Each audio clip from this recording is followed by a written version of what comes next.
د لوګر اوسیدونکي سهیلا په خپل دکان کې خزینه دودیز کالي ګنډي او بیا یې همدلته پر مشتریانو پلوري. هغې په دې مارکیټ کې تازه دکان پرانیستی او د خپل کاروبار پرمختیا ته خوشبینه ده. فرصت بسیار خوبی است چون که کسایی نمیتونه که در دفاتر کار کنن که مثلا امروی مردم زیادتر خانواده است که کار اجازه نمیتن. امی برشان یک فرصت بسیار خوب و همچنان یک شغل مناسب هستند که اینا دیگه کار میکنن. د پل عالم ښار کې بېوزله ښځو ته د لاسي صنایعو د کاروبار د مارکیټ چې د ښځو چارو ریاست او د پل عالم ښاروالۍ په ګډې همکارۍ تازه پرانیستل شو. تر دې مهاله پکې 5 ښځو کاروبار پرانیستی دی. د لوګر د پل عالم ښاروال چې د پرانیستې مراسمو ته خبرې کولې ویل هڅه کوي نورو هغه بېوزله ښځو ته هم پکې چې د خپلو کورنیو سرپرستي ور پر غاړه ده د کاروبار زمینه مساعده کړي.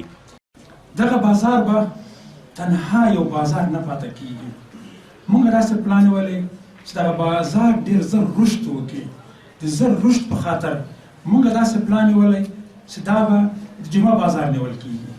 هر هفته به دلته یا هر جمعه به دلته جمعه بازار نیول کېږي.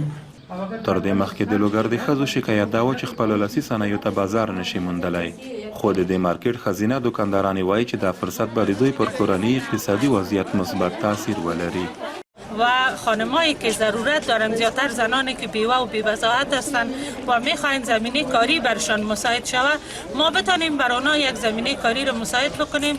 خواست ما می است که می دونرها و می کسایی که تجارا هستند کمک بکنن و می کسایی زیادتر کسایی اینجا هستند که به خانمای بی‌وضاحت هستند مثلا شوهرشان مرده یا شهید شده اینجا آمدن اینمی کسایی شاروال صاحب رئیس صاحب امور زنا و والی صاحب اینا رو کمک کردن تا که دکان جوړ کړل دی. که څه هم د پخوا په پرتله د لاسي صنایعو بڼه او کیفیت دواړه ښه شوي خو اندېښنه دا ده چې په ټولیز ډول په افغانستان کې د لاسي صنایعو د کاروبار ډیره مزه نشته. ابراهیم رحیمي، امریکا غږ، آشنا تلویزیون.